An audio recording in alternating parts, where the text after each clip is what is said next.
Chắc đã mong trên khéo tay mở sọ định mong thân lệ tật. Chào bye. Chạy hết mình bảo là o chuối bánh tí sạch bạn.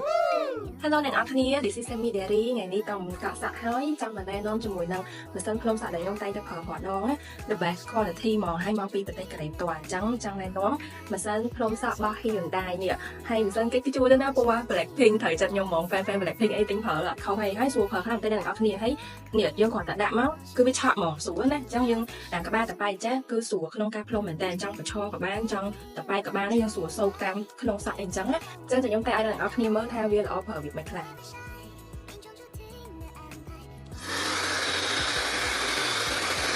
Wow, mình làm không? Lăn cả ha. ហើយសន្តិភាពវិញមានក្តៅល្មមត្រជាក់តាមតម្រូវការយទៅមកស្រួលប្រើមកហើយកម្លាំងខ្យល់វិញក៏មានខ្លាំងមានល្មមតាមតម្រូវការអញ្ចឹងដាក់អាកម្លាំងខ្លាំងវិញតែ3នាទីឯងស្អាតភ្លឹងហ្មងចាំបងដែលមានសក់ធំល្មមអីផ្លុំហើយគឺថាស្អាតស្រាប់ហ្មងបាត់ចាំគៀបទៀតក៏បានដែរអត់ធ្វើសក់យើងសពងសភូអីទេហើយម៉ាស៊ីនអីស្រាលល្មមដាក់តាមខ្លួនអីក៏ស្រួលដែរការវិកឆប់អីឡើងព្រីមៀមទិញជូនជាកាដូអីក៏អែមដែរអញ្ចឹងបងអូនដែលចង់បានម៉ាស៊ីនផ្លុំសក់របស់កូរ៉េពណ៌ Blackpink តែខ្ជូតហ្នឹងអាចតាក់ទងបានតាម page Facebook Twin Shop ហើយសមរម្យហើយល្អប្រើសាហាងនិយាយមែនជិះកុំភ្លេចសាកទិញប្រើចាំវីដេអូខ្ញុំថ្ងៃនេះគឺមានតែប៉ុណ្្នឹងទេជួបគ្នាវីដេអូក្រោយបាយ